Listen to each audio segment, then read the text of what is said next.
ತನ್ನ ಮುದ್ದಾದ ತಂಗಿ ಹುಟ್ಟಿದ್ದಾಳೆ ಎಂಬ ಸಂತೋಷದಿಂದ ಕಾತರನಾಗಿರುತ್ತಾನೆ.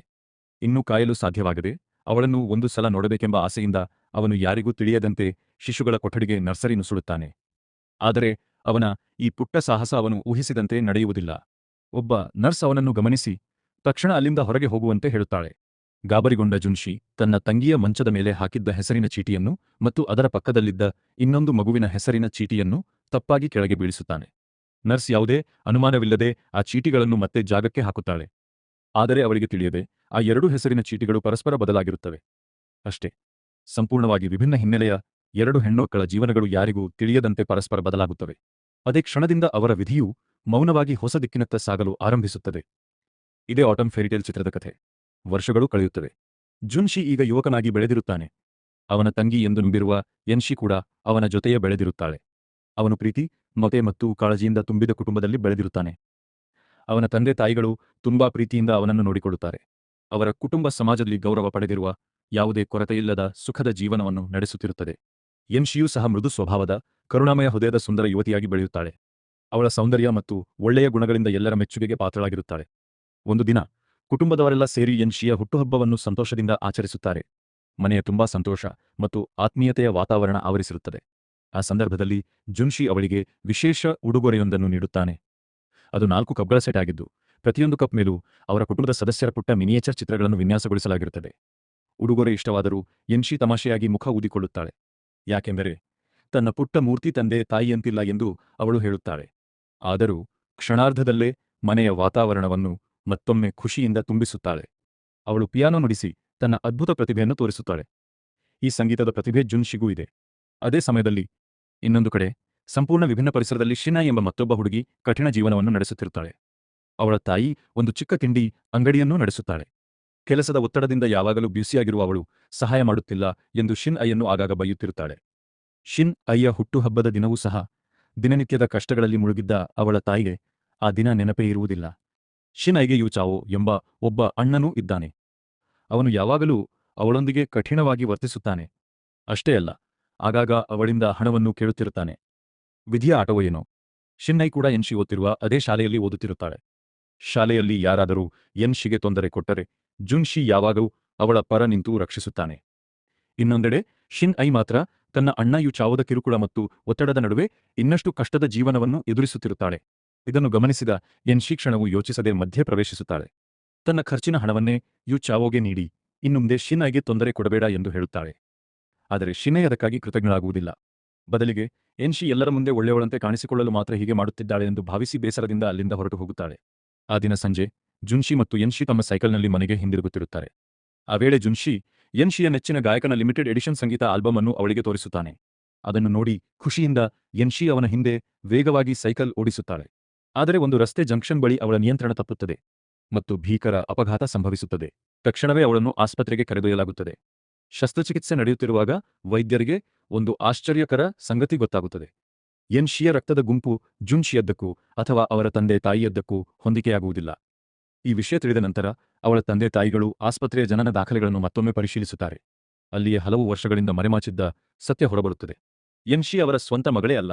ಆ ರಾತ್ರಿ ಯನ್ಶಿ ಮಲಗಿರುವಾಗ ಅವಳ ಆಸ್ಪತ್ರೆಯ ಕೊಠಡಿಯಲ್ಲೇ ತಂದೆ ತಾಯಿಗಳು ಈ ಸಂಪೂರ್ಣ ವಿಷಯವನ್ನು ಮೌನವಾಗಿ ಚರ್ಚಿಸುತ್ತಾರೆ. ಆದರೆ ಮರುದಿನ ಬೆಳಿಗ್ಗೆ ಯನ್ಶಿ ಜುನ್ಶಿಯ ಬಳಿ ವಿಚಿತ್ರವಾದ ಒಂದು ಕನಸಿನ ಬಗ್ಗೆ ಹೇಳುತ್ತಾಳೆ. ಆ ಕನಸಿನಲ್ಲಿ ತನ್ನ ತಂದೆ ತಾಯಿಗಳು ನೀನು ನಮ್ಮ ನಿಜವಾದ ಮಗಳಲ್ಲ ಎಂದು ಹೇಳುತ್ತಿರುವುದನ್ನು ಕೇಳಿದಂತೆ ಅನಿಸಿತೆಂದು ಅವಳು ಹೇಳುತ್ತಾಳೆ. ಅವಳು ಈ ವಿಷಯವನ್ನು ಹೆಚ್ಚು ಯೋಚಿಸಬಾರದೆಂದು ಜುನ್ಶಿ ಪ್ರಯತ್ನಿಸುತ್ತಾನೆ. ಅವಳ ಗಮನವನ್ನು ಬೇರೆಡೆಗೆ ಸೆಳೆಯಲು ಅವನು ಚೇತರಿಸಿಕೊಂಡ ನಂತರ ಕೊಡಬೇಕೆಂದು ಮುಂಚಿತವಾಗಿಯೇ ತಂದಿದ್ದ ಉಡುಗೊರೆಯನ್ನು ನೀಡುತ್ತಾನೆ. ಅದು ಒಂದು ಸಿಡಿ ಪ್ಲೇಯರ್. ಆದರೆ ಅದರಲ್ಲಿ ಬ್ಯಾಟರಿ ಇರಲಿಲ್ಲ. ಹಾಗಾಗಿ ಬ್ಯಾಟರಿ ತರಲು ಜುನ್ಶಿ ಆಸ್ಪತ್ರೆಗೆ ಹೊರಡುತ್ತಾನೆ. ಆಸ್ಪತ್ರೆಯ ದಾರಿಯಲ್ಲಿ ನಡೆಯುತ್ತಿದ್ದಾಗ ತನ್ನ ತಂದೆ ತಾಯಿಗಳು ಮಧ್ಯವಯಸ್ಸಿನ ಒಬ್ಬ ಮಹಿಳೆಯೊಂದಿಗೆ ಗಂಭೀರವಾಗಿ ಮಾತನಾಡುತ್ತಿರುವುದನ್ನು ಅವನು ಗಮನಿಸುತ್ತಾನೆ. ಕುತೂಹಲದಿಂದ ಅವರ ಮಾತುಗಳನ್ನು ಕೇಳಿದ ಜುನ್ಶಿಗೆ ಬೆಚ್ಚಿಬೀಳಿಸುವ ಸತ್ಯ ತಿಳಿಯುತ್ತದೆ. ತಾನು ತಂಗಿ ಎಂದು ನಂಬಿದ್ದ ಯನ್ಶಿ ಜನಿಸಿದ ದಿನವೇ ಮತ್ತೊಂದು ಮಗುವಿನೊಂದಿಗೆ ಬದಲಾಗಿದ್ದಳು. ಅಂದರೆ ಯನ್ಶಿ ತನ್ನ ರಕ್ತ ಸಂಬಂಧದ ತಂಗಿಯೇ ಅಲ್ಲ. ಆದರೂ ಈ ಸತ್ಯವನ್ನು ಯನ್ಶಿಗೆ ಹೇಳುವ ಯಾವುದೇ ಉದ್ದೇಶ ಅವರ ತಂದೆ ತಾಯಿಗಳಿಗೆ ಇರುವುದಿಲ್ಲ. ಯಾಕೆಂದರೆ ಅವರು ಈಗಾಗಲೇ ಅವಳನ್ನು ತಮ್ಮ ಸ್ವಂತ ಮಗಳಂತೆ ಪ್ರೀತಿಸುತ್ತಿದ್ದಾರೆ. ಈ ಸತ್ಯದಿಂದ ಅವಳ ಮನಸ್ಸಿಗೆ ನೋವಾಗುವುದನ್ನು ಅವರು ಸಹಿಸಲು ಸಾಧ್ಯವಿಲ್ಲ. ಆದರೆ ಮತ್ತೊಂದೆಡೆ ತಮ್ಮ ನಿಜವಾದ ಮಗಳಾದ ಶಿನ್ ಐ ಬಗ್ಗೆ ಅವರಿಗೆ ಅಪರಾಧ ಭಾವನೆ ಕಾಡತೊಡಗುತ್ತದೆ. ತಮ್ಮಿಂದ ದೂರ ಕಷ್ಟದ ಜೀವನದಲ್ಲಿ ಬೆಳೆದ ಆ ಮಗಳು ಎಷ್ಟೆಲ್ಲ ನೋವು ಅನುಭವಿಸಿರಬಹುದು ಎಂಬ ಯೋಚನೆ ಅವರನ್ನು ಕಾಡುತ್ತದೆ. ಅದೇ ಸಮಯದಲ್ಲಿ ಶಿನ್ ಐಯನ್ನು ಸಾಕಿದ ಅವಳ ತಾಯಿಯೂ ದೂರದಿಂದ ಎನ್ಶಿಯನ್ನು ನೋಡುತ್ತಾ ನಿಂತಿರುತ್ತಾಳೆ. ತಾನು ಇಷ್ಟು ವರ್ಷ ಪ್ರೀತಿಯಿಂದ ಬೆಳೆಸಿದ ಹುಡುಗಿ ತನ್ನ ಸ್ವಂತ ಮಗಳಲ್ಲ ಎಂಬ ಸತ್ಯ ಅವಳಿಗೆ ಗೊತ್ತಾಗಿದೆ.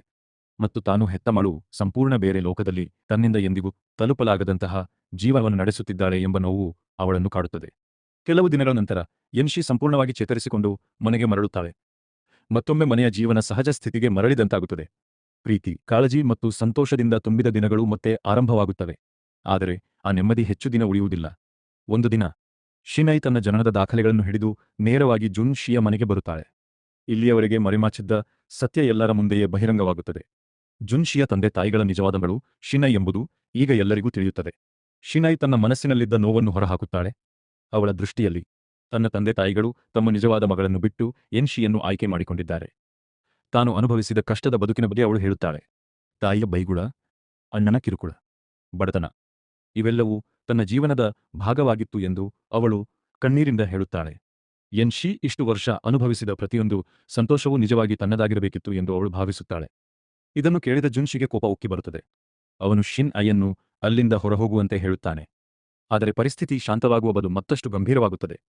ಈ ಬಾರಿ ಮನೆ ಬಿಟ್ಟು ಹೊರಡುವುದು ಶಿನ್ ಐ ಅಲ್ಲ, ಎನ್ಶಿ. ಅವಳು ಮೌನವಾಗಿ ಮನೆ ಬಿಟ್ಟು ಹೊರಟು ಹೋಗುತ್ತಾಳೆ. ಜುನ್ಶಿ ತಕ್ಷಣ ಅವಳ ಹಿಂದೆ ಓಡುತ್ತಾನೆ. ಕೊನೆಗೆ ಇಬ್ಬರೂ ಒಂದು ಶಾಂತವಾದ ಬೆಟ್ಟದ ಮೇಲಿರುವ ಸ್ಥಳಕ್ಕೆ ತಲುಪುತ್ತಾರೆ. ಅಲ್ಲಿಗೆ ಬಂದ ನಂತರ ಎನ್ಶಿಯ ಮನಸ್ಸಿನ ನೋವು ಹೊರಹೊಮ್ಮುತ್ತದೆ. ಇಲ್ಲಿಯವರೆಗೆ ತಡೆಹಿಡಿದಿದ್ದ ಕಣ್ಣೀರು ಹರಿಯತೊಡಗುತ್ತದೆ. ಅವಳು ಹೇಳುತ್ತಾಳೆ, ನಾನು ಒಂದು ಮರವಾಗಿದ್ದರೆ ಎಷ್ಟು ಚೆನ್ನಾಗಿರುತ್ತಿತ್ತು. ಮರಗಳು ಎಲ್ಲಿಗೂ ಹೋಗಬೇಕಾಗುವುದಿಲ್ಲ. ತಮಗೆ ಪ್ರಿಯವಾದವರಿಂದ ಎಂದಿಗೂ ದೂರವಾಗಬೇಕಾಗುವುದಿಲ್ಲ. ಈ ಮಾತುಗಳನ್ನು ಕೇಳಿ ಜುನ್ಶಿಯ ಹೃದಯ ಒಡೆದು ಹೋಗುತ್ತದೆ. ಅವನು ಹತ್ತಿರದಲ್ಲಿದ್ದ ಒಂದು ಮರದ ಮೇಲೆ ತಮ್ಮಿಬ್ಬರ ಹೆಸರನ್ನು ಕೆತ್ತುತ್ತಾನೆ. ಯಾವುದೇ ಪರಿಸ್ಥಿತಿಯಲ್ಲೂ ಅವರ ಬಾಂಧವ್ಯ ಬದಲಾಗುವುದಿಲ್ಲ ಎಂಬ ಭರವಸೆಯನ್ನು ಅವಳಿಗೆ ನೀಡಲು ಪ್ರಯತ್ನಿಸುತ್ತಾನೆ. ಮನೆಗೆ ಹಿಂದಿರುಗುವಂತೆ ಅವಳನ್ನು ಮನವೊಲಿಸುತ್ತಾನೆ. ರಾತ್ರಿ ತುಂಬಾ ಆಗಿದ್ದ ಕಾರಣ ಕೊನೆಗೆ ಎನ್ಶಿ ಒಪ್ಪುತ್ತಾಳೆ. ಜುನ್ಶಿ ಅವಳನ್ನು ತನ್ನ ಬೆನ್ನಿನ ಮೇಲೆ ಹೊತ್ತುಕೊಂಡೇ ಮನೆಗೆ ಕರೆದುಕೊಂಡು ಬರುತ್ತಾನೆ. ಇನ್ನು ಉಳಿದಿರುವ ಆ ಚಿಕ್ಕ ಸಂತೋಷವನ್ನು ಉಳಿಸಿಕೊಳ್ಳಲು ಅವನು ಪ್ರಯತ್ನಿಸುತ್ತಾನೆ.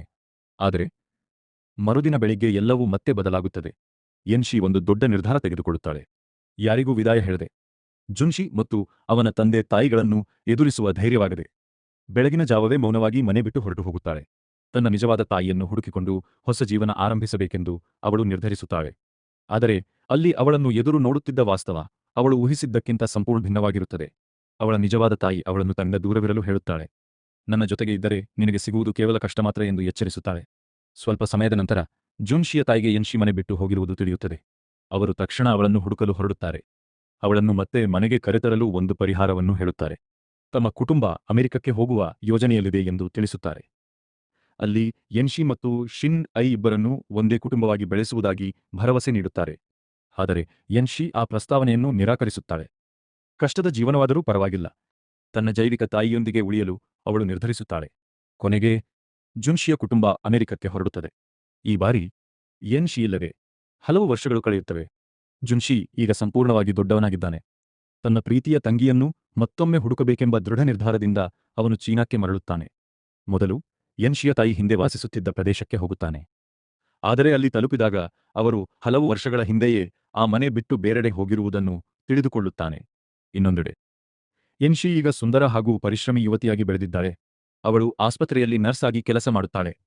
ಅದರ ಜೊತೆಗೆ ಹೆಚ್ಚುವರಿ ಆದಾಯಕ್ಕಾಗಿ ಆಸ್ತಿ ಮಾರಾಟ ಪ್ರತಿನಿಧಿಯಾಗಿಯೂ ಕೆಲಸ ಮಾಡುತ್ತಾಳೆ. ಒಂದು ದಿನ ತನ್ನ ಸಹೋದ್ಯೋಗಿಯ ಜೊತೆ ಒಬ್ಬ ಗ್ರಾಹಕನನ್ನು ಭೇಟಿಯಾಗಲು ಹೋಗುತ್ತಿರುವಾಗ ಹಾನ್ ಎಂಬ ಯುವಕನನ್ನು ಭೇಟಿಯಾಗುತ್ತಾಳೆ. ತನ್ನ ಎಲೆಕ್ಟ್ರಾನಿಕ್ ಪಾವತಿ ಕಾರ್ಡ್ ಮರೆತುಬಿಟ್ಟ ಕಾರಣ ಅವನು ಹಣ ಪಾವತಿಸಲು ಸಾಧ್ಯವಾಗದೆ ಸಂಕಷ್ಟದಲ್ಲಿರುತ್ತಾನೆ. ಒಂದು ಕ್ಷಣವೂ ಯೋಚಿಸದೆ ಎನ್ಶಿ ಅವನಿಗೆ ಸಹಾಯ ಮಾಡುತ್ತಾಳೆ. ನಂತರ ತನ್ನ ಮಾತಿನ ಚಾತುರ್ಯದಿಂದ ಒಬ್ಬ ಗ್ರಾಹಕನಿಗೆ ಆಸ್ತಿಯನ್ನು ಯಶಸ್ವಿಯಾಗಿ ಮಾರಾಟ ಮಾಡುತ್ತಾಳೆ. ಆದರೆ ಆ ಗ್ರಾಹಕ ಪದೇ ಪದೇ ಅವಳೊಂದಿಗೆ ಚೆಲ್ಲಾಟ ಮಾಡಲು ಪ್ರಯತ್ನಿಸುತ್ತಿದ್ದರೂ ತನ್ನ ಕೋಪವನ್ನು ತಡೆದುಕೊಂಡೇ ಕೆಲಸವನ್ನು ಮುಗಿಸುತ್ತಾಳೆ. ಸಂಜೆ ಮನೆಗೆ ಬಂದಾಗ ತನ್ನ ತಾಯಿ ಕಣ್ಣೀರಿನಲ್ಲಿ ಮುಳುಗಿರುವುದನ್ನು ನೋಡುತ್ತಾಳೆ. ಕಾರಣ, ಯೂಚಾವೋ ಮತ್ತೊಮ್ಮೆ ಜೂಜಾಟಕ್ಕಾಗಿ ಹಣ ಕೇಳಲು ಮನೆಗೆ ಬಂದಿರುತ್ತಾನೆ. ತಾಯಿಗೆ ಮತ್ತಷ್ಟು ತೊಂದರೆ ಆಗಬಾರದೆಂದು ಎನ್ಶಿಯೇ ಅವನಿಗೆ ಬೇಕಾದ ಹಣವನ್ನು ನೀಡಿ ಅಲ್ಲಿಂದ ಕಳುಹಿಸುತ್ತಾಳೆ. ಇದನ್ನು ನೋಡಿ ಅವಳ ತಾಯಿಗೆ ತುಂಬಾ ಅಪರಾಧ ಭಾವನೆ ಉಂಟಾಗುತ್ತದೆ. ತನ್ನ ಮಗಳು ಇಂದು ಇಷ್ಟೆಲ್ಲ ಕಷ್ಟಪಡುವುದಕ್ಕೆ ಕಾರಣ ತಾನೇ ಎಂದು ಅವಳು ದುಃಖಪಡುತ್ತಾಳೆ. ಆದರೆ ಎನ್ಶಿಗೆ ತನ್ನ ನಿರ್ಧಾರದ ಬಗ್ಗೆ ಯಾವುದೇ ಪಶ್ಚಾತ್ತಾಪ ಇರುವುದಿಲ್ಲ. ಒಂದು ದಿನ ಸಾಕಷ್ಟು ಹಣ ಸಂಪಾದಿಸಿ ತನ್ನ ತಾಯಿಗೆ ಒಳ್ಳೆಯ ಜೀವನ ಕೊಡುತ್ತೇನೆ ಎಂದು ಅವಳು ಮಾತು ಕೊಡುತ್ತಾಳೆ. ಅದೇ ಸಮಯದಲ್ಲಿ ಹಾನ್ ತನ್ನ ಕುಟುಂಬದ ರಿಯಲ್ ಎಸ್ಟೇಟ್ ಕಂಪನಿಯ ಸಭೆಯಲ್ಲಿ ಕಾಣಿಸಿಕೊಳ್ಳುತ್ತಾನೆ. ಕಂಪನಿಯ ಮಾಲೀಕನ ಮಗನಾದ ಕಾರಣ ಎಲ್ಲರೂ ಅವನು ಜವಾಬ್ದಾರಿಯಿಂದ ಕೆಲಸ ಮಾಡಬೇಕೆಂದು ನಿರೀಕ್ಷಿಸುತ್ತಾರೆ. ಆದರೆ ಸಭೆಯಲ್ಲಿ ಗಮನ ಕೊಡುವ ಬದಲು ಅವನು ತನ್ನ ಮೊಬೈಲ್ನಲ್ಲಿ ಆಟ ಆಡುತ್ತಿರುತ್ತಾನೆ. ಆದರೂ ಅವನ ಮನಸ್ಸಿನಲ್ಲಿ ಒಂದೇ ಒಂದು ಮುಖ ಮಾತ್ರ ಸುತ್ತುತ್ತಿರುತ್ತದೆ. ಅದೇ ಯನ್ಶಿ. ಅವಳನ್ನು ಮತ್ತೆ ಹುಡುಕಬೇಕೆಂದು ಅವನು ನಿರ್ಧರಿಸುತ್ತಾನೆ. ವಿಧಿಯ ಆಟ ನೋಡಿ.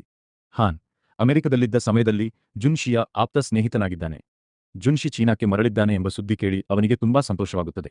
ಸ್ವಲ್ಪ ಸಮಯದ ನಂತರ ಹಾನ್ ಮತ್ತೆ ಯನ್ಶಿಯನ್ನು ಹುಡುಕುವಲ್ಲಿ ಯಶಸ್ವಿಯಾಗುತ್ತಾನೆ. ನಿಧಾನವಾಗಿ ಅವಳಿಗೆ ಇನ್ನಷ್ಟು ಹತ್ತಿರವಾಗಲು ಆರಂಭಿಸುತ್ತಾನೆ. ಒಂದು ರಾತ್ರಿ ಹಾನ್ ಜುನ್ಶಿಯನ್ನು ಒಂದು ನೈಟ್ ಕ್ಲಬ್ಗೆ ಆಹ್ವಾನಿಸುತ್ತಾನೆ.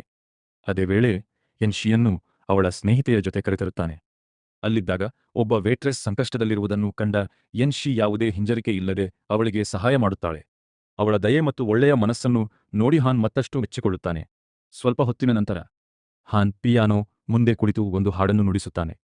ಅದು ಬಾಲ್ಯದಲ್ಲಿ ಜುನ್ಶಿ ಮತ್ತು ಯನ್ಶಿ ಆಗಾಗ ನುಡಿಸುತ್ತಿದ್ದ ಅದೇ ಹಾಡಾಗಿರುತ್ತದೆ. ಆ ಸ್ವರಗಳನ್ನು ಕೇಳುತ್ತಿದ್ದಂತೆಯೇ ಯನ್ಶಿಯ ಮನಸ್ಸಿನಲ್ಲಿ ಹಳೆಯ ನೆನಪುಗಳು ಜೀವಂತವಾಗುತ್ತವೆ.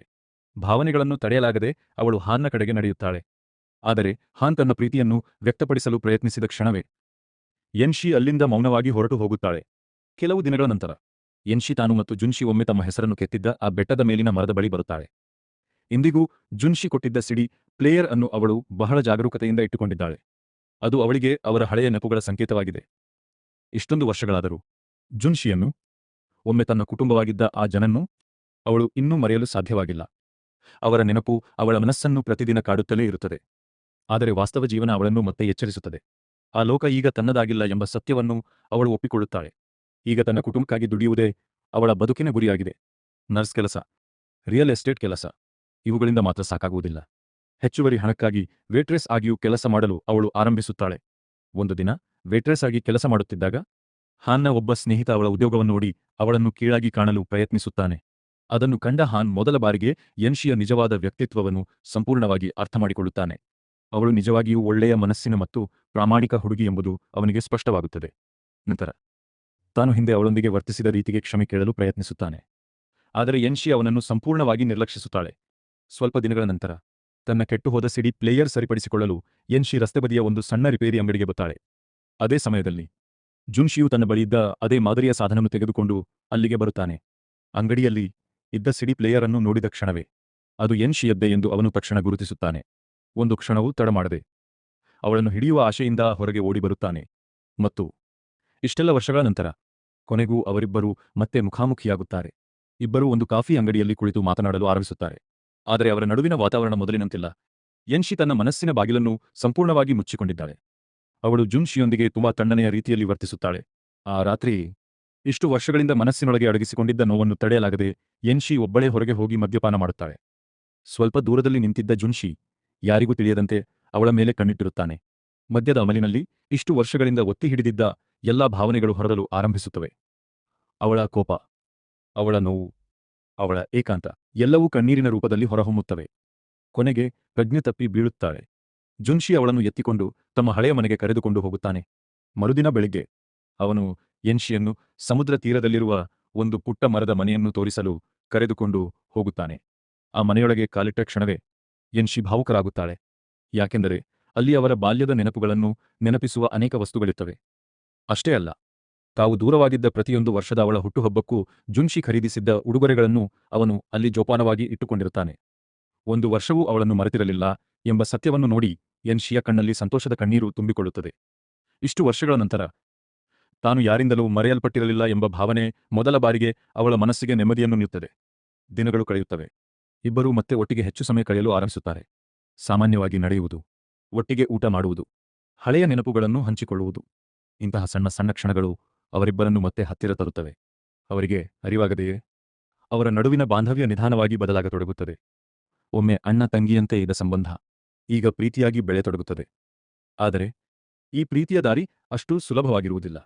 ಅಮೆರಿಕದಲ್ಲಿದ್ದ ಸಮಯದಲ್ಲಿ ಜುನ್ಶಿಯ ನಿಶ್ಚಿತಾರ್ಥ ಯುಮಿ ಎಂಬ ಯುವತಿಯೊಂದಿಗೆ ಆಗಿರುತ್ತದೆ. ಒಂದು ದಿನ ಜುನ್ಶಿಗೆ ಸರ್ಪ್ರೈಸ್ ಕೊಡಬೇಕೆಂದು ಯುಮಿ ಚೀನಾಕ್ಕೆ ಬರುತ್ತಾಳೆ. ವಿಮಾನ ನಿಲ್ದಾಣದಿಂದ ಕರೆತರಲು ಅವಳು ಹಾನ್ಗೆ ಕರೆ ಮಾಡುತ್ತಾಳೆ. ಹಾನ್ ಅವಳನ್ನು ಕರೆದುಕೊಂಡು ಬಂದು ಜುನ್ಶಿ ಮತ್ತು ಯನ್ಶಿಯ ಮುಂದೆ ನಿಲ್ಲಿಸುತ್ತಾನೆ. ಯುಮಿ ಜುನ್ಶಿಯ ನಿಶ್ಚಿತಾರ್ಥದ ಹುಡುಗಿ ಎಂಬುದು ತಿಳಿದ ಕ್ಷಣವೇ ಯನ್ಶಿಯ ಮನಸ್ಸಿನಲ್ಲಿ ಅಸೂಯೆ ಮೂಡುತ್ತದೆ. ತನ್ನ ಭಾವನೆಗಳನ್ನು ಎಷ್ಟೇ ಮರೆಮಾಚಲು ಪ್ರಯತ್ನಿಸಿದರೂ ಅವಳಿಗೆ ಅದು ಸಾಧ್ಯವಾಗುವುದಿಲ್ಲ. ಅದೇ ಸಮಯದಲ್ಲಿ ಅಮೆರಿಕದಿಂದ ಹಿಂದಿರುಗಿದ್ದ ಶಿನ್ನೈ ಕೂಡ ಅಲ್ಲಿಗೆ ಬರುತ್ತಾಳೆ. ಎನ್ಶಿಯನ್ನು ಮತ್ತೆ ತಮ್ಮ ಕುಟುಂಬದ ಜೀವನದಲ್ಲಿ ನೋಡಲು ಅವಳಿಗೆ ಯಾವುದೇ ಇಷ್ಟ ಇರುವುದಿಲ್ಲ. ಅವಳು ನೇರವಾಗಿಯೇ ತನ್ನ ಅಸಮಾಧಾನವನ್ನು ವ್ಯಕ್ತಪಡಿಸುತ್ತಾಳೆ. ಮತ್ತೊಮ್ಮೆ ಕುಟುಂಬ ಪ್ರೀತಿ ಮತ್ತು ಗಮನ ತನ್ನಿಂದ ದೂರವಾಗಬಹುದು ಎಂಬ ಭಯ ಅವಳ ಮನಸ್ಸಿನಲ್ಲಿ ಇರುತ್ತದೆ. ಅವಳು ಮತ್ತೊಂದು ವಿಷಯವನ್ನೂ ಹೇಳುತ್ತಾಳೆ. ಅಮೆರಿಕದಲ್ಲಿದ್ದ ಸಮಯದಲ್ಲಿ ಎನ್ಶಿಯನ್ನು ತುಂಬಾ ನೆನೆದು ಜುನ್ಶಿಯ ತಾಯಿ ಅನಾರೋಗ್ಯಕ್ಕೆ ಒಳಗಾಗಿದ್ದರು.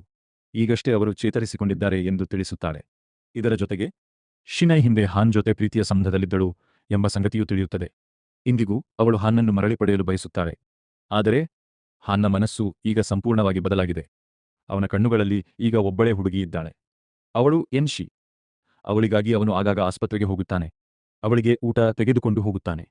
ತನ್ನ ಕುಟುಂಬಕ್ಕಾಗಿ ಅವಳು ಎಷ್ಟು ಕಷ್ಟಪಟ್ಟು ದುಡಿಯುತ್ತಿದ್ದಾಳೆ ಎಂಬುದನ್ನು ತಿಳಿದು ಸಾಧ್ಯವಾದಷ್ಟು ಮೌನವಾಗಿ ಅವಳಿಗೆ ಬೆಂಬಲ ನೀಡುತ್ತಾನೆ. ಹಾನ್ ಮತ್ತು ಎನ್ಶಿ ನಿಧಾನವಾಗಿ ಇನ್ನಷ್ಟು ಹತ್ತಿರವಾಗುತ್ತಾರೆ. ಒಂದು ದಿನ ಹಾನ್ ಅವಳನ್ನು ಶಾಪಿಂಗ್ಗೆ ಕರೆದುಕೊಂಡು ಹೋಗುತ್ತಾನೆ. ನಂತರ ತಾನು ಆಗಾಗ ಭೇಟಿ ನೀಡುವ ವೃದ್ಧಾಶ್ರಮಕ್ಕೂ ಕರೆದುಕೊಂಡು ಹೋಗುತ್ತಾನೆ. ಅಲ್ಲಿ ವೃದ್ಧರಿಗೆ ಸಹಾಯ ಮಾಡುವುದು, ಅವರೊಂದಿಗೆ ಸಮಯ ಕಳೆಯುವುದು ಅವನ ಜೀವನದ ಒಂದು ಭಾಗವಾಗಿರುತ್ತದೆ. ಇದನ್ನೆಲ್ಲ ನೋಡಿದ ಎನ್ಶಿಗೆ ಹಾನ್ ಬಗ್ಗಿದ್ದ ಅಭಿಪ್ರಾಯ ಸಂಪೂರ್ಣವಾಗಿ ಬದಲಾಗುತ್ತದೆ. ನಂತರ ಹಾನ್ ತನ್ನ ಜೀವನದ ಕಥೆಯನ್ನು ಅವಳೊಂದಿಗೆ ಹಂಚಿಕೊಳ್ಳುತ್ತಾನೆ. ತಾನು ಶ್ರೀಮಂತ ಕುಟುಂಬದಲ್ಲಿ ಬೆಳೆದಿದ್ದರೂ ತನ್ನ ತಂದೆ ತಾಯಿಯ ನಡುವೆ ಪ್ರೀತಿ ಇರಲಿಲ್ಲ ಎಂದು ಹೇಳುತ್ತಾನೆ. ಹಣವಿತ್ತು, ಐಷಾರಾಮಿ ಜೀವನವಿತ್ತು, ಆದರೆ ನಿಜವಾದ ಕುಟುಂಬದ ಪ್ರೀತಿ ಮತ್ತು ಆತ್ಮೀಯತೆ ಮಾತ್ರ ತನ್ನ ಜೀವನದಲ್ಲಿ ಇರಲಿಲ್ಲ ಎಂದು ಅವನು ನೋವಿನಿಂದ ಹೇಳುತ್ತಾನೆ. ಎನ್ಶಿಯ ಮೇಲಿನ ತನ್ನ ಪ್ರೀತಿ ದಿನದಿಂದ ದಿನಕ್ಕೆ ಹೆಚ್ಚಾಗುತ್ತಾ ಹೋಗುತ್ತದೆ. ಕೊನೆಗೆ ಅವಳನ್ನು ಮದುವೆಯಾಗುವ ಉದ್ದೇಶದಿಂದ ಜುನ್ಶಿಯ ಬಳಿಗೆ ಹೋಗುತ್ತಾನೆ. ಅವರಿಬ್ಬರ ಹಳೆಯ ಸಂಬಂಧದ ಬಗ್ಗೆ ತಿಳಿದಿದ್ದರು. ತನ್ನ ಪ್ರೀತಿಯನ್ನು ಒಪ್ಪಿಕೊಳ್ಳುವಂತೆ ಜುನ್ಶಿಯ ಅನುಮತಿ ಕೇಳುತ್ತಾನೆ. ಆದರೆ ಈ ವಿಷಯ ಜುನ್ಶಿಗೆ ಇಷ್ಟವಾಗುವುದಿಲ್ಲ. ಆದರೂ ಹಾನ್ ಹಿಂದೆ ಸರಿಯುವುದಿಲ್ಲ. ಯಾವುದೇ ಪರಿಸ್ಥಿತಿಯಲ್ಲೂ ಎನ್ಶಿಯ ಮನಸ್ಸನ್ನು ಗೆಲ್ಲಬೇಕು ಎಂದು ನಿರ್ಧರಿಸುತ್ತಾನೆ. ಇವರಿಬ್ಬರ ನಡುವಿನ ಆತ್ಮೀಯತೆ ಹೆಚ್ಚುತ್ತಿರುವುದನ್ನು ಶಿನೈ ಗಮನಿಸುತ್ತಾಳೆ. ಅಸೂಯೆಯಿಂದ ಅವಳು ನೇರವಾಗಿ ಎನ್ಶಿಯ ಮನೆಗೆ ಹೋಗುತ್ತಾಳೆ. ಆದರೆ ಜಗಳ ಮಾಡುವ ಬದಲು ಅಲ್ಲಿ ತನ್ನನ್ನು ಬಾಲ್ಯದಿಂದ ಬೆಳೆಸಿದ ಮಹಿಳೆಯನ್ನು ಮತ್ತೆ ಭೇಟಿಯಾಗುತ್ತಾಳೆ. ಆ ಕ್ಷಣ ತುಂಬಾ ಭಾವನಾತ್ಮಕವಾಗಿರುತ್ತದೆ. ಆ ಮಹಿಳೆ ತನ್ನ ಜೈವಿಕ ತಾಯಿಯಲ್ಲ ಎಂಬುದು ಗೊತ್ತಿದ್ದರು. ಅವರು ಯಾವಾಗಲೂ ಶಿನ್ ಐಯನ್ನು ಮನಸಾರೆ ಪ್ರೀತಿಸುತ್ತಿದ್ದರು. ಹಿಂದೆ ಶಿನೈ ಎಷ್ಟೇ ಕಠಿಣವಾಗಿ ವರ್ತಿಸಿದ್ದರು, ಅವರ ಪ್ರೀತಿಯಲ್ಲಿ ಯಾವುದೇ ಬದಲಾವಣೆ ಬಂದಿರಲಿಲ್ಲ. ಇದನ್ನು ಕಂಡ ಎನ್ಶಿ ಮೌನವಾಗಿ ಅಲ್ಲಿಂದ ಹೊರಗೆ ಹೋಗುತ್ತಾಳೆ. ಅವರಿಬ್ಬರೂ ಮನಬಿಚ್ಚಿ ಮಾತನಾಡಲು ಅವಕಾಶ ಕೊಡುತ್ತಾಳೆ. ಮನೆ ಬಿಟ್ಟು ಹೊರಬಂದಾಗ ಅವಳ ಎದುರಿಗೆ ಜುನ್ಶಿಯ ತಂದೆ ತಾಯಿಗಳು ನಿಂತಿರುತ್ತಾರೆ. ಅವಳನ್ನು ಹುಡುಕುವುದಕ್ಕಾಗಿಯೇ ಅವರು ಚೀನಾಕ್ಕೆ ಬಂದಿರುತ್ತಾರೆ. ಹಲವು ವರ್ಷಗಳ ನಂತರ ಆ ಭೇಟಿಯಲ್ಲಿ ಎಲ್ಲರ ಕಣ್ಣುಗಳು ಕಣ್ಣೀರಿನಿಂದ ತುಂಬಿರುತ್ತವೆ. ಆದರೆ ಎನ್ಶಿಯ ಮನಸ್ಸಿನಲ್ಲಿ ಮಾತ್ರ ಒಂದೇ ಒಂದು ಯೋಚನೆ ಮೂಡುತ್ತದೆ. ಇನ್ನೂ ನಾನು ಅವರ ಜೀವನದ ಭಾಗವಲ್ಲ, ಅವರ ಪ್ರೀತಿಗೆ ನಾನು ಅರ್ಹಳಲ್ಲ ಎಂಬ ಭಾವನೆ ಅವಳ ಮನಸ್ಸನ್ನು ಆವರಿಸಿಕೊಳ್ಳುತ್ತದೆ. ಈ ಯೋಚನೆ ಎನ್ಶಿಯನ್ನು ಒಂದು ಕಠಿಣ ನಿರ್ಧಾರ ತೆಗೆದುಕೊಳ್ಳುವಂತೆ ಮಾಡುತ್ತದೆ. ಇಲ್ಲಿಯವರೆಗೆ ಜುನ್ಶಿ ಪ್ರೀತಿಯಿಂದ ಕೊಟ್ಟಿದ್ದ ಎಲ್ಲ ಉಡುಗೊರೆಗಳನ್ನು ಅವಳು ಮಾರಿಬಿಡುತ್ತಾಳೆ. ನಂತರ ಒಂದು ನೈಟ್ ಕ್ಲಬ್ಗೆ ಹೋಗಿ ತನ್ನ ನಿಜವಾದ ಸ್ವಭಾವಕ್ಕೆ ಸಂಪೂರ್ಣ ವಿರುದ್ಧವಾಗಿ ವರ್ತಿಸಲು ಆರಂಭಿಸುತ್ತಾಳೆ. ಇದನ್ನೆಲ್ಲ ಅವಳು ಉದ್ದೇಶಪೂರ್ವಕವಾಗಿಯೇ ಮಾಡುತ್ತಾಳೆ. ಜುನ್ಶಿ, ಅವನ ಕುಟುಂಬ ಹಾಗೂ ಹಾನ್ ಇವರೆಲ್ಲರೂ ತನ್ನನ್ನು ದ್ವೇಷಿಸಲಿ ಎಂಬುದೇ ಅವಳ ಉದ್ದೇಶ. ಆದರೆ ಅವಳ ಯೋಜನೆಯಂತೆ ಏನೂ ನಡೆಯುವುದಿಲ್ಲ. ನೈಟ್ ಕ್ಲಬ್ನಲ್ಲಿ ನಡೆದ ಗದ್ದಲದ ನಡುವೆ ಎನ್ಶಿ ಇದ್ದಕ್ಕಿದ್ದಂತೆ ಕುಸಿದು ಬೀಳುತ್ತಾಳೆ. ಆಗ ಎಲ್ಲರಿಗೂ ಆಘಾತಕಾರಿ ಸತ್ಯ ತಿಳಿಯುತ್ತದೆ. ಇಷ್ಟು ದಿನಗಳಿಂದ ಎನ್ಶಿ ಲ್ಯೂಕೇಮಿಯಾ ರಕ್ತ ಕ್ಯಾನ್ಸರ್ ಕಾಯಿಲೆಯಿಂದ ಬಳಲುತ್ತಿದ್ದಾಳೆ. ಈ ವಿಷಯವನ್ನು ಅವಳು ಯಾರಿಗೂ ಹೇಳಿರಲಿಲ್ಲ. ಅವಳ ಜೀವ ಉಳಿಯಬೇಕಾದರೆ ತುರ್ತಾಗಿ ಬೋನ್ ಮ್ಯಾರೋ ದಾನಿ ಸಿಗಬೇಕು ಎಂದು ವೈದ್ಯರು ತಿಳಿಸುತ್ತಾರೆ. ಈ ಸುದ್ದಿ ಕೇಳಿ ಅವಳ ತಾಯಿ ಸಂಪೂರ್ಣವಾಗಿ ಕುಗ್ಗಿ ಹೋಗುತ್ತಾಳೆ. ತನ್ನ ಮಗಳು ಇಷ್ಟೊಂದು ದೊಡ್ಡ ನೋವನ್ನು ಒಬ್ಬಳೇ ಸಹಿಸಿಕೊಂಡಿದ್ದಾಳೆ ಎಂಬುದು ತಿಳಿದು ಅಪರಾಧ ಭಾವನೆಯಿಂದ ಕಣ್ಣೀರಿಡುತ್ತಾಳೆ. ದಿನದಿಂದ ದಿನಕ್ಕೆ ಎನ್ಶಿಯ ಆರೋಗ್ಯ ಮತ್ತಷ್ಟು ಹದಗೆಡುತ್ತದೆ. ಕೊನೆಗೆ ಅವಳು ಜೀವಸಾವಿನ ನಡುವಿನ ಹೋರಾಟಕ್ಕೆ ತಲುಪುತ್ತಾಳೆ. ಪ್ರಜ್ಞಾಹೀನ ಸ್ಥಿತಿಯಲ್ಲಿಯೂ ಅವಳ ಬಾಯಿಂದ ಹೊರಬರುವ ಒಂದೇ ಒಂದು ಹೆಸರು, ಜುನ್ಶಿ. ಆ ಕ್ಷಣದಲ್ಲಿ ಹಾನ್ಗೆ ಎಲ್ಲವೂ ಅರ್ಥವಾಗುತ್ತದೆ. ತಾನು ಪ್ರೀತಿಸಿದ ಹುಡುಗಿ ಯಾವಾಗಲೂ ಮತ್ತೊಬ್ಬನನ್ನೇ ಪ್ರೀತಿಸುತ್ತಿದ್ದಳು. ಆ ಸತ್ಯವನ್ನು ಒಪ್ಪಿಕೊಂಡ ಹಾನ್ ತನ್ನ ಪ್ರೀತಿಯನ್ನು ತ್ಯಾಗ ಮಾಡಲು ನಿರ್ಧರಿಸುತ್ತಾನೆ. ಎನ್ಶಿಯ ಸಂತೋಷವೇ ಮುಖ್ಯ ಎಂದು ಭಾವಿಸಿ ಅವಳನ್ನು ಜುನ್ಶಿಯ ಜೀವನದಲ್ಲಿ ಇರಲು ಬಿಡುತ್ತಾನೆ. ಅದೇ ರೀತಿ ಯುಮಿಯು ಒಂದು ದೊಡ್ಡ ನಿರ್ಧಾರ ತೆಗೆದುಕೊಳ್ಳುತ್ತಾಳೆ. ಜುನ್ಶಿಯೊಂದಿಗೆ ತನ್ನ ನಿಶ್ಚಿತಾರ್ಥವನ್ನು ಮುರಿದು ಅವನನ್ನು ಮುಕ್ತಗೊಳಿಸುತ್ತಾಳೆ. ಕೆಲವು ದಿನಗಳ ಚಿಕಿತ್ಸೆಯ ನಂತರ ಎನ್ಶಿ ಸಾವಿನ ಅಂಚಿನಿಂದ ಬಕಿ ಮರಳುತ್ತಾಳೆ. ಅವಳು ಕಣ್ಣು ತೆರೆದಾಗ ಅವಳ ಸುತ್ತಲೂ ಎಲ್ಲರೂ ನಿಂತಿರುತ್ತಾರೆ. ಜುನ್ಶಿ, ಅವನ ತಂದೆ ತಾಯಿಗಳು, ಶಿನ್ನೈ, ಹಾನ್, ಯುಮಿ ಎಲ್ಲರೂ ಅವಳಿಗಾಗಿ ಅಲ್ಲೇ ಕಾಯುತ್ತಿರುತ್ತಾರೆ. ಆ ಕ್ಷಣದಲ್ಲಿ ಶಿನ್ನೈ ತನ್ನ ಎಲ್ಲಾ ತಪ್ಪುಗಳನ್ನು ಒಪ್ಪಿಕೊಂಡು ಎನ್ಶಿಯ ಬಳಿ ಕ್ಷಮೆ ಕೇಳುತ್ತಾಳೆ. ಎನ್ಶಿಯು ಮನಸಾರೆ ಅವಳನ್ನು ಕ್ಷಮಿಸುತ್ತಾಳೆ. ಮೊದಲ ಬಾರಿಗೆ ಅವಳು ಶಿನ್ ಐಯನ್ನು ತನ್ನ ನಿಜವಾದ ಸಹೋದರಿಯಂತೆ ಒಪ್ಪಿಕೊಳ್ಳುತ್ತಾಳೆ. ತನ್ನನ್ನು ಸುತ್ತುವರೆದಿರುವ ಪ್ರೀತಿ ಮತ್ತು ಬೆಂಬಲವನ್ನು ಕಂಡು ಎನ್ಶಿಗೆ ಬದುಕುವ ಹೊಸ ಶಕ್ತಿ ಸಿಗುತ್ತದೆ. ಜೀವನದೊಂದಿಗೆ ಮತ್ತೆ ಹೋರಾಡಬೇಕೆಂದು ಅವಳು ನಿರ್ಧರಿಸುತ್ತಾಳೆ. ಕೊನೆಗೆ ಎಲ್ಲ ಸಂಕಷ್ಟಗಳನ್ನು ದಾಟಿದ ನಂತರ ಯನ್ಶಿ ಮತ್ತು ಜುನ್ಶಿ ಮದುವೆಯಾಗುತ್ತಾರೆ. ಅವರ ಸಂತೋಷದ ಕ್ಷಣಕ್ಕೆ ಜೀವನದ ಪ್ರತಿಯೊಂದು ಹಂತದಲ್ಲೂ ಅವರ ಜೊತೆ ನಿಂತಿದ್ದ ಎಲ್ಲರೂ ಸಾಕ್ಷಿಯಾಗುತ್ತಾರೆ. ಹೀಗೆ ಈ ಸುಂದರ ಹಾಗೂ ಭಾವನಾತ್ಮಕ ಕಥೆ ಅಂತ್ಯಗೊಳ್ಳುತ್ತದೆ. ಈ ಕಥೆಯ ನೀತಿ ಏನೆಂದರೆ, ಕೆಲವೊಮ್ಮೆ ನಿಜವಾದ ಪ್ರೀತಿ ಎಂದರೆ ನಾವು ಪ್ರೀತಿಸುವವರ ಸಂತೋಷಕ್ಕಾಗಿ ಅವರನ್ನು ಕಳೆದುಕೊಳ್ಳುವ ಧೈರ್ಯವನ್ನು ಹೊಂದಿರುವುದು. ಮತ್ತೆ ಅವರನ್ನು ಕಂಡುಕೊಂಡರೂ ಜೀವನದಲ್ಲಿ ಉಳಿದ ಗಾಯಗಳು ಸಂಪೂರ್ಣವಾಗಿ ಮಾಯವಾಗುವುದಿಲ್ಲ. ಆದರೆ ನಿಜವಾದ ಪ್ರೀತಿ, ಕ್ಷಮೆ ಮತ್ತು ಕುಟುಂಬದ ಬೆಂಬಲ ಇದ್ದರೆ ಯಾವ ನೋವನ್ನೂ ಮೀರಿ ಹೊಸ ಬದುಕನ್ನು ಕಟ್ಟಿಕೊಳ್ಳಬಹುದು.